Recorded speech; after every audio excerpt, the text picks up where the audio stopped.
So this is the lesson on how to make ribbon cording. It was a total accident, and I'm going to get into exactly why it was a total accident for me, so that you can kind of understand the process of what was going on. So I had to do a piece that was a fall pumpkin, and the ribbon that was used on the pumpkin was a gingham, and I thought, well, maybe a gingham cord would be nice. This one ended up a little too thick, but as you can, for what I needed it for. But it started out using, I tried all different kinds of things because I was trying to emulate a look of a finished piece that they had seen in the um, Stitch Guide cover. So this is a scrunchy material, yarn that is for making little scrubbies for your pots. It was orange, it was kind of funky. I thought I could make it into something that would be a little lofty, and I thought that it twisted up really nicely, but at the same time, it didn't really fit what I was doing. Um, it was a little too sparkly, needed to be a little more rustic. I would definitely use this, and I used 3 strands and 3 strands. You'll know what I mean if you make cording. And it was a really nice size. So it started out by making this cording like this, okay? And then I was like, well, maybe if I put some ribbon with it, I can make it, kind of foof with some ribbon or twist it in with the ribbon. And when I did it, the way it wrapped around, I wanted to try to do like 2 of these, 2 twists of this, almost like a tricolor, and then have the gingham be its own separate. And what happened when I did that, I only had one piece of ribbon in there, and it kind of wrapped around one of the twists.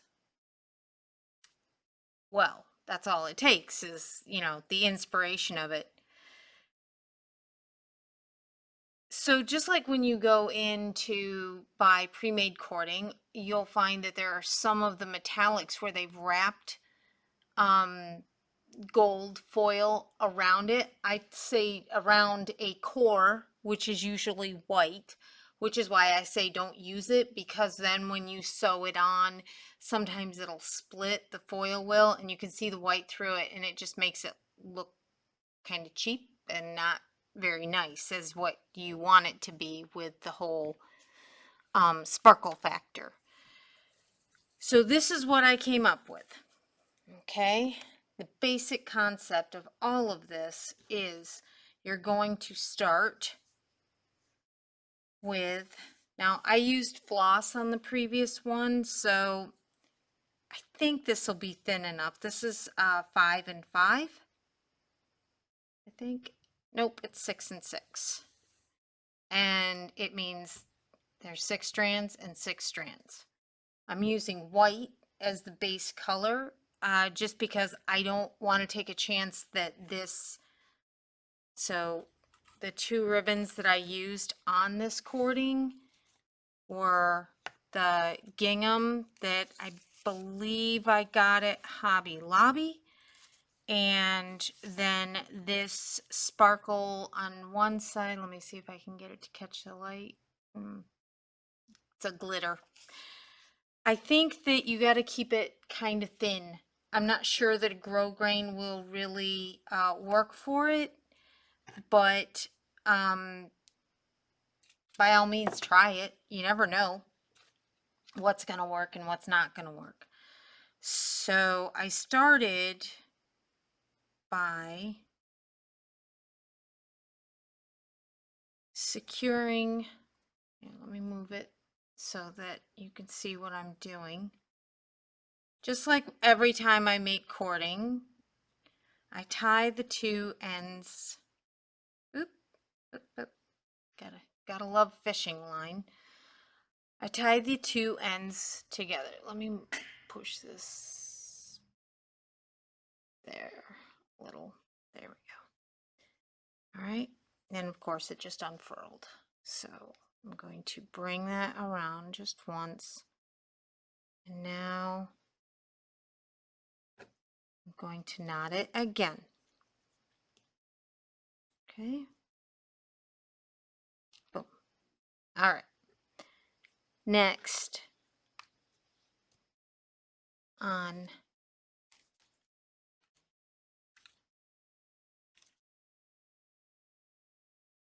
one side here, and I'm going to kind of pre-pinch it for when the fishing line goes around it. Didn't really seem to matter if I did that or not because it kind of cinches down on it anyway. So I'm circling around this side, circling around this side. So both of those strands, or just take a whole new strand and a whole new lasso and lasso on the fishing line around it. Okay.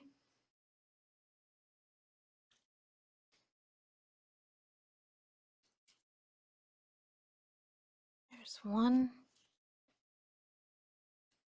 There's the other. Not.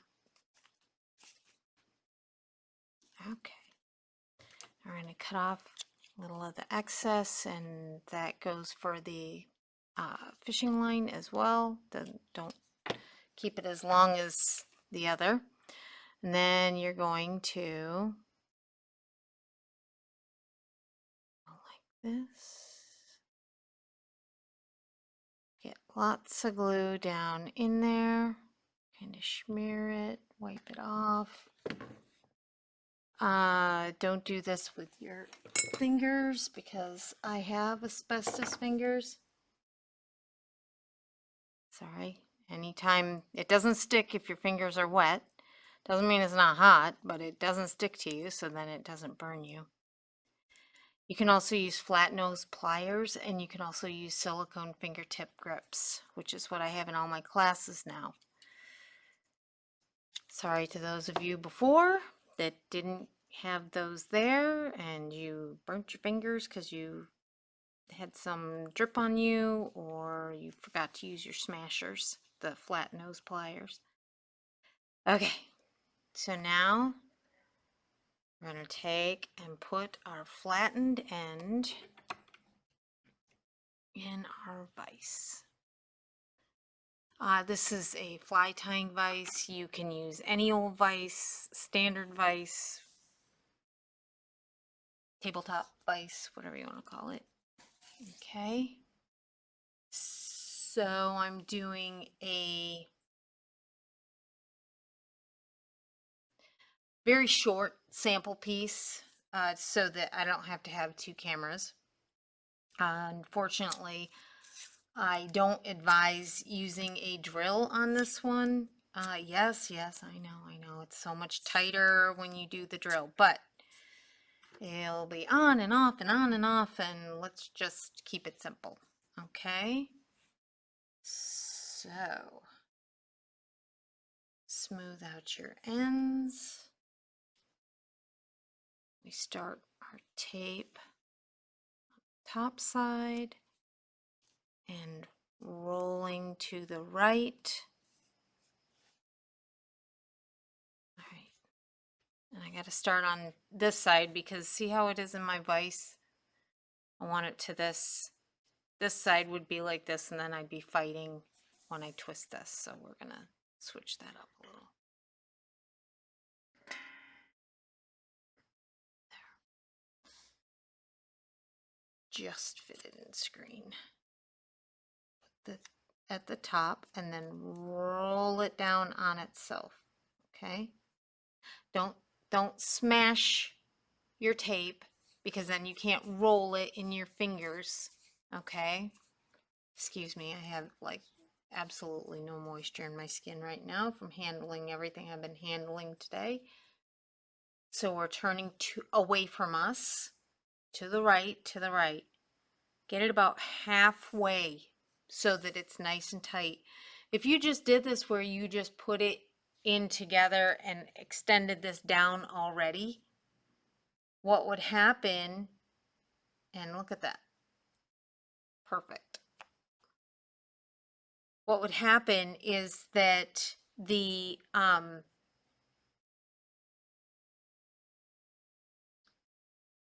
fibers would catch in the ribbon and it won't lay flat. That's why we're doing what we're doing. Always a reason why we're doing what we're doing, even if it doesn't always seem like I know what I'm doing. Especially since I've only done this, a couple times. So now I'm going to tape that ribbon on, and kind of right here at this end, I'm folding that ribbon over to make sure it starts to twist around. And you can watch, it starts here and then it'll twist tighter as it goes down. Okay? I am going to kind of take my fingers, and it'll keep tightening. And I just noticed that sometimes it needs a little help. Keep tightening, keep tightening. I think if you let it be, really open and not tighten it down this far, what happens is when you twist it back, it's going to have splits in it. But maybe not. I don't know. I haven't tried it yet. So you'd have to experiment to find out. I think if you'd have to go over 3/4 of the way of twisting it to be able to just wrap it a few times and have it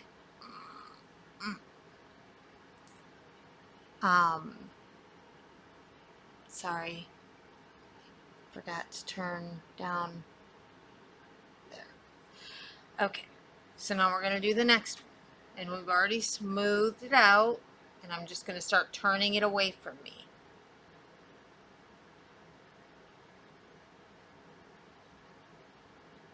Okay, there. Now I'm going to bring this down, and it's a little longer than the other one was, so I had to cut it off so that there's tape hitting tape, so it doesn't spin underneath. Okay.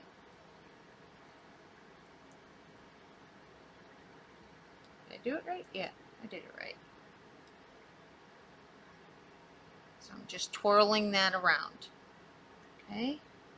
Now I've folded it in half to kind of get it started. All right.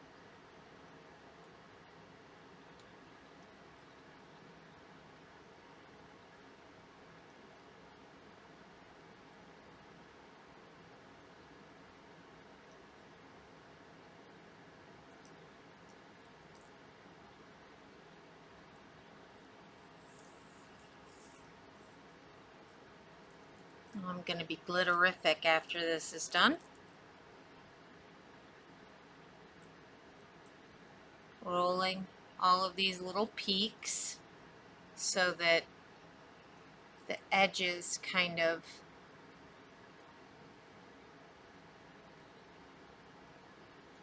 behave themselves and don't look all weird and pointy as we keep going.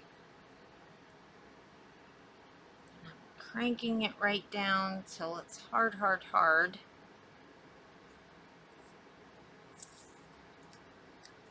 Wasn't thinking about how many pieces of tape I needed before. Oh, I did. There's one. Okay.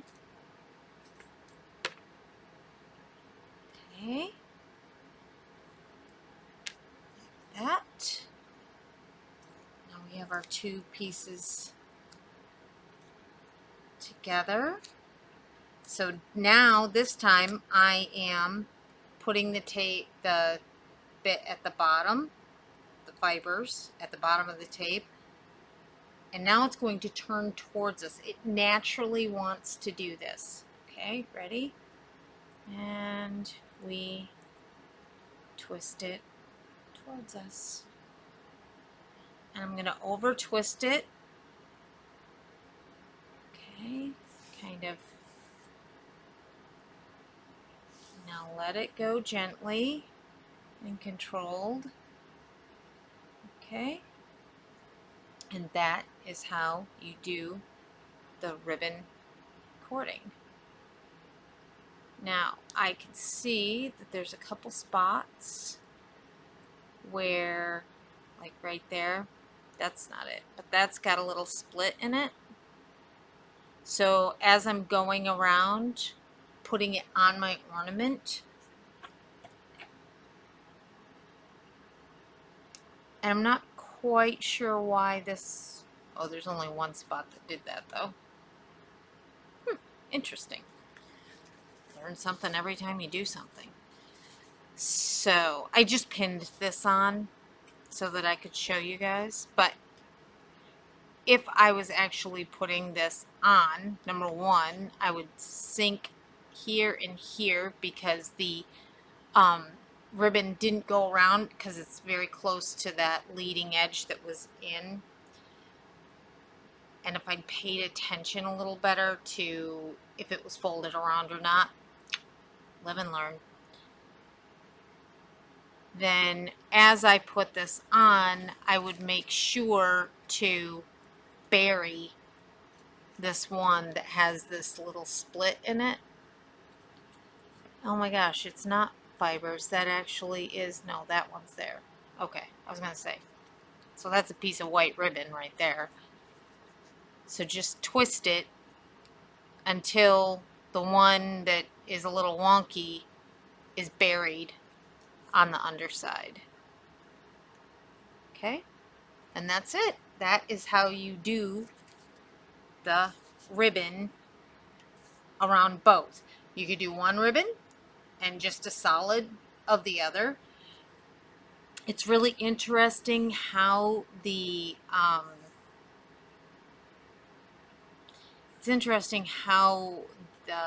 feel of it. It's a smoother texture to it, so it definitely would lend itself to, you know, it's gonna have a smoother look to it. Doesn't, if you weren't using gingham, I mean, I want to try to experiment with satin because that could be really nice, of having a satin finish to it. So here's the next one that I did, and this was for the pumpkin, and this is what I ended up going with. This, I took apart a already braided jute cording to get this ribbon out because I liked the profile of it. The leaves were a little smaller. But what we're going to do instead, because I want you to be able to see it with something that's just plain old, is we're going to use this leaf. This is from Hobby Lobby, as well as this that has the burlappy jute cord it's not cording, it's a braid over it. But you could use anything like this. I think that you could add just like a very thin, that very, very thin ribbon as well, just as a little accent twisty in there. Ugh, I just made a mess of that. Okay, so since I haven't utilized this one before, I'm going to give myself a little extra of the leaf, like that, even though I don't need to. Okay. And I did the thinner, this is 6 and 6, and of course I inadvertently put the end together already. So I'm going to take a little bit of hot glue. I'm going to just glue it on to the already lassoed piece, and now lasso it like that. All right. Okay. We'll just cut that off. Okay. So now this time we're going to do the same thing. So I'll need 1, 2, 3, 4.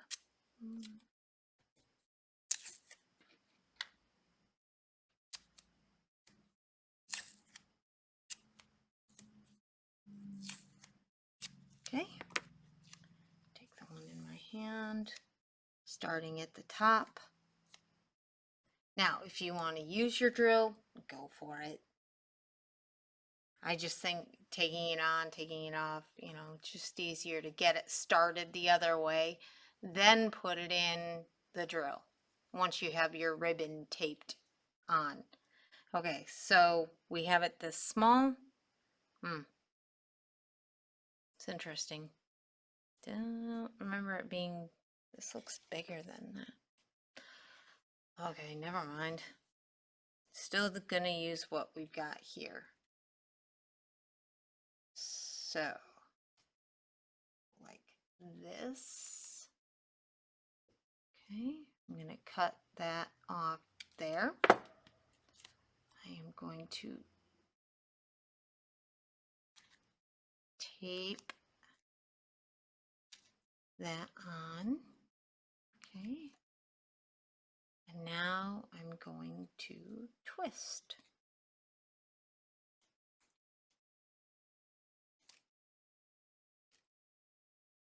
Isn't that interesting what it did? How they went from on each side to this random, then to all in line.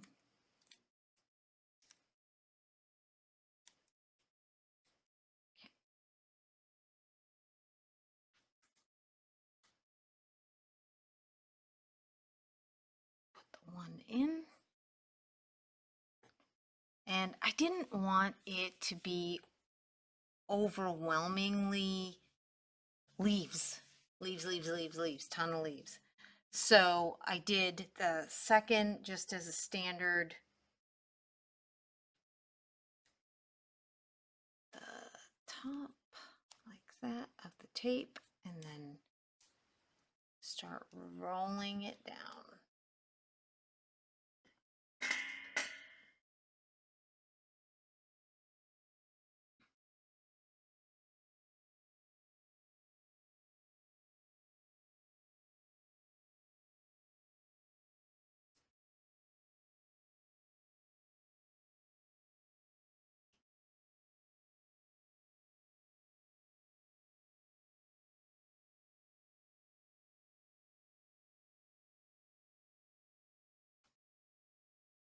Back it off a little bit so that it meets the other tape. I think this is Vineyard Silk because it's much thinner, but I could be wrong. It was just the right color of an open one. So now I'm putting it at the bottom of the piece of tape. I'm always pulling to the right, to the right, to the right, okay?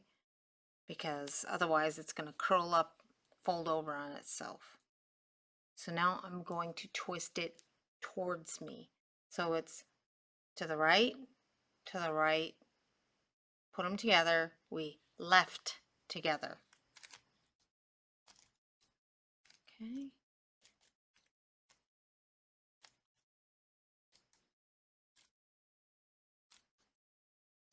So sometimes you see different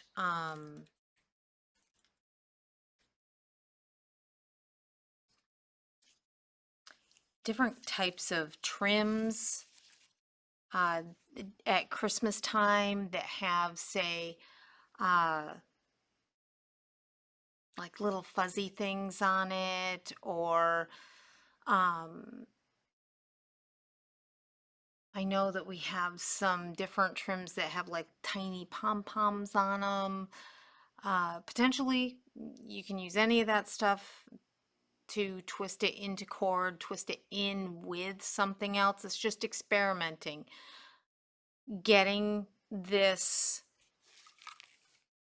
for this, doing a pre-twist for it to wrap around was essential.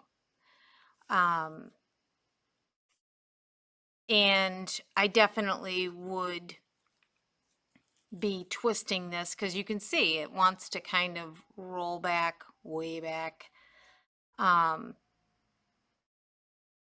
you can experiment with it now that you know how to do it. And isn't that fun? That's a fun twist.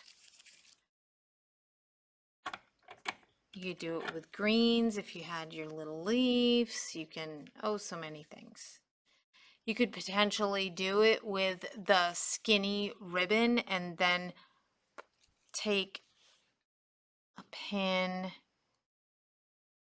and pull some of the ribbon. If I can get this in there, I can't get this in there. It's not going to do what I want it to do either because there's a leaf attached to it. But I don't know if you've seen occasionally there will be a thing that pops up in my feed about somebody doing somebody's bridal hair or something like that, and they'll do a braid and they'll come back in and they'll pull here and pull there and pull a loop out.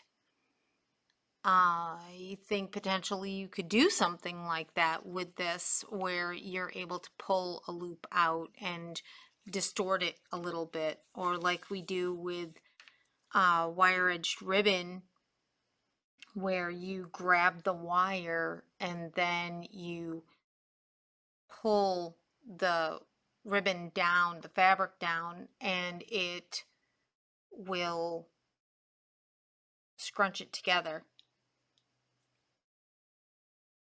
Yeah, there's a term for that.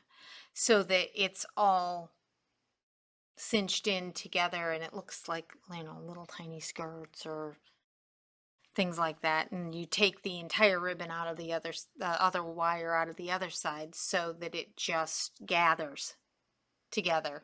I got it. So it just gathers together.